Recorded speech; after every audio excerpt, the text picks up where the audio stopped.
Тэгэхээр guys, сүүлийн үед нэгэн шоу Монголд нэлээд бүүн болж байгаа. Гэтэ зөвхөн Монголд биш, Аз даяараа, магадгүй дэлхийд даяараа бас нэлээд тренд болж байгаа. Тэр нь болохоор юу вэ гэхээр Netflix-ээс гаргасан Physical Asia шоу байгаа.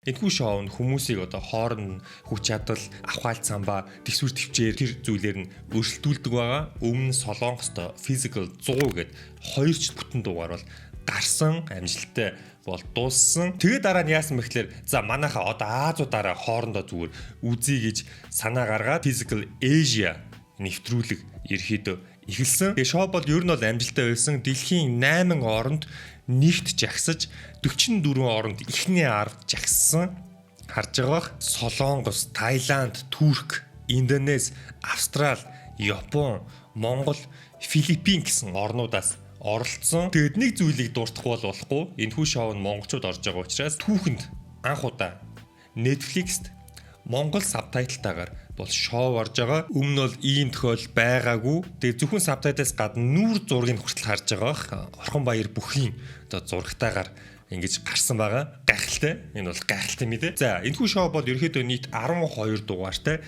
Эхний 6 дугаар нь одоогийн байдлаар Netflix-т орсон. Тэгээд нэг зүйлийг монголчууд дотроо ингэж уриал болгоод байгаа. Тэр нь болохоор юу вэ гэхээр Netflix ингэж монголчуудыг оруулаад контент гаргаж байгаа юм чинь энийг бөөнөрөө яг албан ёсоор нь яг мөнгөний төлөөд яг Netflix-ээр нь үзээрэй гэж бол уриал гараад байгаа. Тэгээ миний хувьд ч гэсэн уриалмаар байгаа. Та бүхэн энэхүү шоуыг үзэж байгаа бол аль болохоор яг албан ёсоор нь Netflix-ээс нэгээд үзээрэй. Энэ шоуг зохион байгуулах гэж үтсэн хүмүүс мэдж байгаа. Ер нь бол нэлээ нүсэр маш их зохион байгуулалт, маш их хөрөнгө мөнгө орж байгаа. Одоо цаг үед угаасаа л бүх зүйл ингээд зах зээлийн дүрмээрээ явагдаж байгаа. Тэгэд хэрвээ энэ зүгээр хэрвээ шүү заяа. Хэрвээ монголчууд руу чиглэсэн контентууд хандлт өндөртэй байвал яваанда монголчууд дээр одоо чи нэг шоун дээр нэг кинон дээр туслах гол дүр нэг 10 хүн байлаа гэж бодоход хэрвээ монголчуудаас хандлт сайн авч явал Netflix-ээс гарч байгаа шоунууд аль болохоор ядаж нэг тэр 10 жүжигчнийх нэг нь монгол жүжигчин байдаг ч юм уу те.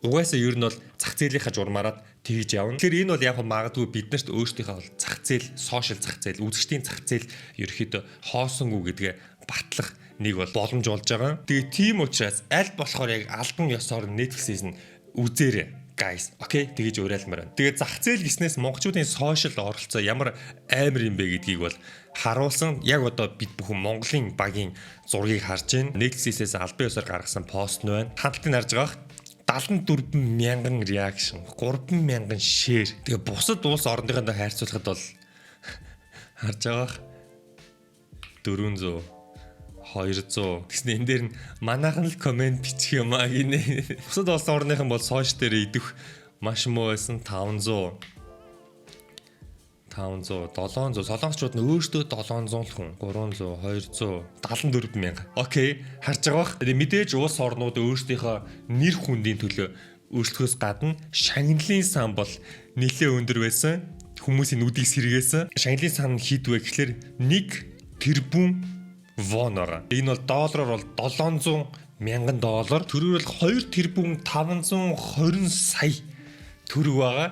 Окей. За баяраа гişүүдийг ямар ч ихнээс нь танилцуулъя. Тулаанч инх оргил ер нь бол олон жил тулалдж байгаа тамирчин байгаа. За цаана волейболын тамирчин Хант Сүрэн байна. Монголын волейболын спортоор анхны легионер Японы дээдлих тоглож исэн. За тэгээд дараа нь жудо бүхийн үндэсний шишээ баян тамирчин Адиа Сүрэн байгаа. За бүхөөр тэр дундаа жудогоор бол монголчууд угаасаа хүчтэй. Жудогийн бэлтгэл угаасаа нэлээд чангахтуу байдаг. Ер нь бол маш зөв сонголт болсон. За дараагийн гишүүн бол тайлбарлахад ихэлдүүц баг. Монголд хүн болгон тань. Орхон Баяр байгаа. Арслан Орхон Баяр те. Үндэсний бүхийн тамирчин угаасаа л зайлшгүй орох ёстой. Орохгүй бол алдс болно. Бараг Монголын хамгийн өндөр шагналын сантай спортч одоо үндэсний бүх болчиход байгаа шүү дээ. За тэгээд сагсан бөмбөгийн тамирчин Дүлгөөн 3-3-аар бол бас нэлээд таад сайн мэдэх бах. Тэгээд Дүлгөөн бол өөрөө ч нэлээд хөнгөн шинхэн контакт ингэж хайж контактаа бас нэлээд тоглолттой сайн талаараа маш зөв сонголт болсон. За дараагийн хүн Хавуу очир циркчин байгаа. За хүмүүс бол эхлээд энэ циркчин юу хийж байгаа юм бэ гэж ганц хоёр комент би харсан. Миний хувьд бол маш зөв сонголт. Яг хүндчин бөхчүүчиг тийм бяр байхгүй ч гэсэн төсвөр төвчээр одоо ингээд иймэрхүү шоунд бол ийм зүгдэг юмнууд бол заавал ордог. Одоо удаан зүүх юм төсвөр хатууж эсвэл ингээд дээрээс зүгдэж агаар дээр ингэж нэг нэ байрж өөртөөгөө байрж ингэж эрсдэлтэй юм хийдэг учраас ер нь ингээд атгалт тэгсүр төвчээр нилээ өндөртэй байдаг. Ер нь ингээд харахад бол их дайжгүй баг. Ер нь их дайжгүй баг шүү. Тэгээ тамирчдыг яаж шалруулсныг сонсоход бол нилээ сонирхолтой байсан. Spark Agency-гаас ерөөхдөө тэр зохион байгуулалтанд нь оролцож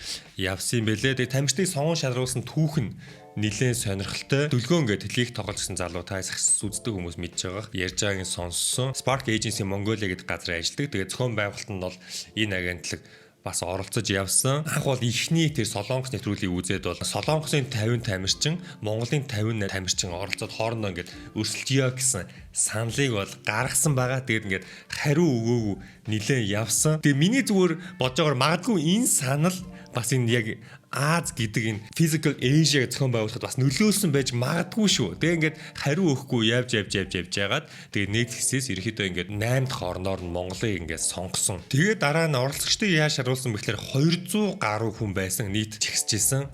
Тэгээ тэр 200 гаруй хүнээс бол 35 хүнийг бол 3 шатны уулзалт ярьцлаганд орсон. Төрөл бүрийн спортын тамирчид тэр бүхэл дууч жүжигчд хүртэл сонгон шалгалтанд оролцсон гэсэн байсан. YouTube-руудээс би орсон. Лал тоглосон.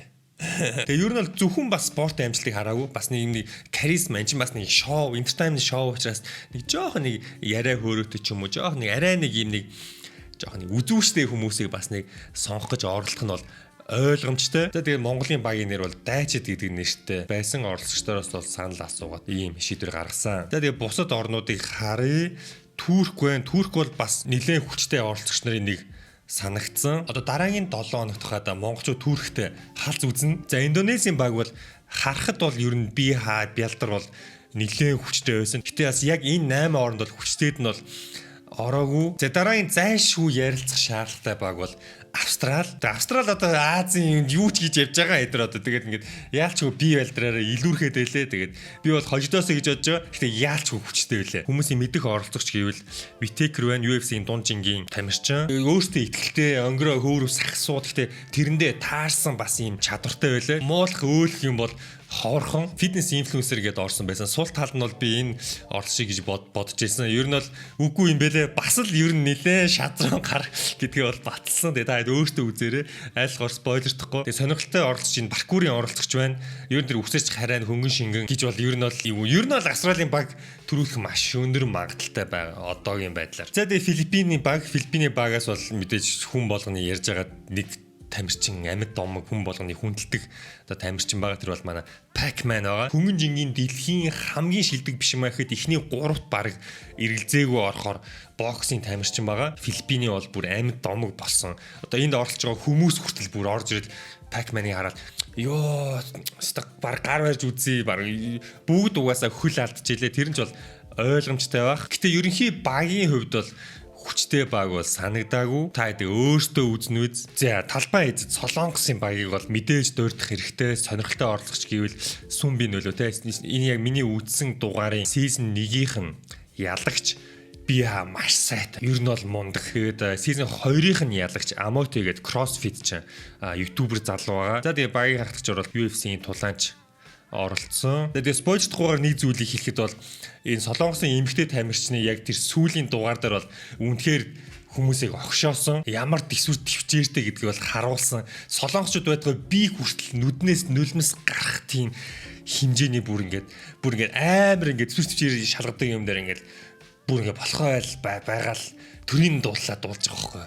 Бүр тийм амар их оронч үзэлтэй байх тийм. Тэр хэсэг бол ямар ч хүн үзээд ер нь бол вау гэх хэсэг байсан ер нь бол. Хэмчлээ ер нь бол энэ нэг огшоосон инээд гэсэн сэтгэл хөдлөсөн хэсгүүд бол нийлэн байсан. Шоу бол ерхийдөө бол маш гоё дайжгүй болсон байлээ. Яг би бүр ихний даалгаврыг харчаад ихний даалгавар нь ингээд тэнцэх магадлал аюу өндөртэй даалгавартай ингээд хоёр баг нь бусад багаас хамаагүй үлээ бүр 5 6 удаа нахиад тэгээ сүүлдээ ингээд дүрм мөрмөө өөрчлөөд жоохон фейлчлээ гэж би харж исэн. Тэгсэн чинь явах тусмаа даалгаврууд нь бүр аюу гоё болсон. Тэгээ энэ хэсэг байна. Би нэмэгтэйд бундан чаачлаа.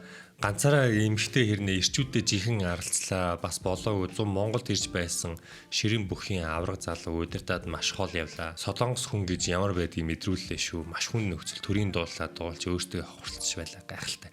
Амар байсан л да. Яалчгүй амар байсан. Ярихад хүртэл ингээд огш бүр ингээд бодогдоод огшиж шít. Солонгосчууд шоу нэвтрүүлэг дээрээ тасарчжээ. Netflix дүрс шоу ингээл тасарсан. Үнэхээр сэтгэлийн цэнгэл идлээ. Дараагийн дугаарт манайх гарнаа. За энэс цааш спойлер байна. Дараагийн дугаар дээр биш үү? Манайх гарна. Маш чухал хэсгээр гарна. Тэгээд за хил ам хөрөх үе гэхдээ энэ зураг авах нь өнгөрсөн байгаа л да. Гэхдээ хил ам хөрөх үе манайх бол нилээн тохирсон даалгавар байлээ шүү. Манай багийнхны онцлог нилээн тохирсон даалгавар байлээ. Үүсгийг тэгсэн ядан хүлээж ин. Дараагийн баг Японы баг. Японы баг бол ер нь бол бас хүчтэй баг байлээ. Басарч болохгүй. Тэгээ багийн хатагч энэ тулаанч тамирчин бол нилээн алдартай юм бэлээ. За Таиландын багийн алхачаараа Супербон бас тулаанч залуу байсан. Хүмүүсийн аюу их ярианд өртөж байгаа тамирчин болохоор юм. Эхлээд бол жоохон мэдээж хүлээлт бол хүмүүсийн доогуур байсан. Тэгээд өөрийгөө бол хүчтэй оролцож гэдгээ бол харуулсан. Бас хөгжилтэй оролцож гэдгээ ч гэсэн харуулсан.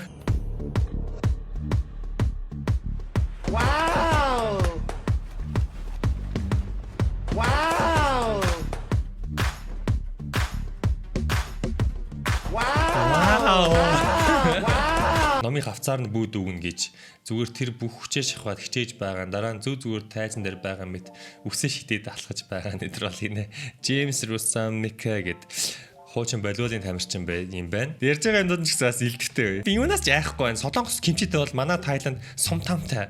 Солонгос Korean нартай бол манайх Tyreist. Солонгос Blackpink Jisoo-тэй бол манайх Blackpink-ийн Lisa-тай. Гоё. Тэгээд шоутой холбоотой мимүүд гарсан. Огт удахгүй найз Jimтэй P1-ийг баалгаад монголчууд бид Чингис хааны үрсад зарим нь уухаараа гэсэн чинь та нарыг арчиж хаях болно. Энэ дээр энэ царай мөрөө нас. За дараагийн мим ингэнэ. Чи дүүнэрээ хэрэг хайрладаг вэ? Би төрүүл цус гаргасанд нь чихэр өгөн шүү. Окей. Nice meme, good meme. Энэ дээр нэр нэг хэсэг байсан. Уулзчаад morning гэсэн чи юу morning байх? Амар crown тулгаас тайлтай хариу авах гэж орж ирж байхад morning enter те амир ширүүн гарцтай орж ирнэ гэж яриаггүй лөө. Тэгээд манай багийн өрөө бол бас содон өрөө байсан. Дайчид моріндоо гэдэг нэртэй эргэж хараад нумсан яадаг те. Хүмүүс бол нэгэн дөөрэж исэн. Сошиал дээр дэмчгээс гадна бас крашлж байгаа хүмүүс байсан. Окей. Надаас хин нэгэн ямар залуу сонирхдаг вэ гэж асуухад би үргэлжл Монгол бүхийн тамирчин шиг гэж хэлдэг байсан. Ингэж нэг юм миний сонирхлын залуу бусдад хөлөөншөөрөгдөхүй ирэх гэж. Миний нүдэнд чай нүн солонгосын номын царайлаж үжигчнээс илүү царайлаг сайхан харагдаж байна. Яагаад ийм сэтгэл татам юм бол үнэхээр ир хүн эмнэг ханга шиг. Намайг хүмүүс ингэж магтгүй юм багтаа. Солонгос хэлний бэлтгэлд багшилдаг юм. Монгол оюутнууд заавал нэвтрүүлгийг үзгээд шалгаад байхаар нүүцэн чинь бүр нэвтрүүлэгтээ орчихсон Монгол багаа дэмжиж сууж байна гинэ.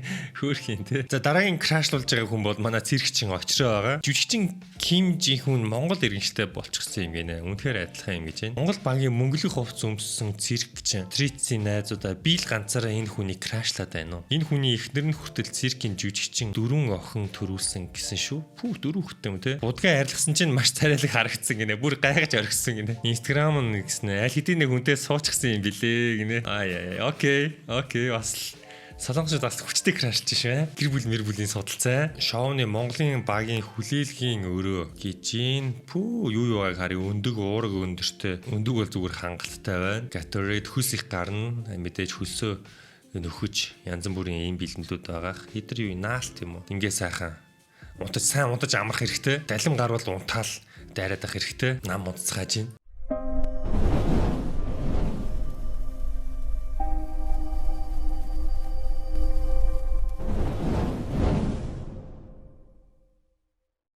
За тэгээд дараагийн дугаар байна штэ. За дараагийн 7, 8 дугаар 3 дугаар орох юм шүү. 7, 8, 9 гээд 3 дугаар 11 сарын 11-нд орно. Аюу гоё өдөр орох юм байна.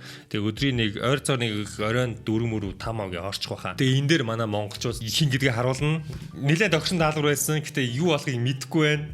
Бөөнөрөө ямарс үзэж дэмжцгээе. Тэгээд бөөнөрөө Netflix-ээр яг албан ёсоор нь үзхийг хичээгээрээ тэгээд бүгдээрээ лайкад авах. Хэвчээ бүтгүүлээрээ Монгол бага хамтдаа дараагийн 7 хоногт дэмжицгээе. Дараагийн эмчээр уулзлаа. Түр баяртай guys.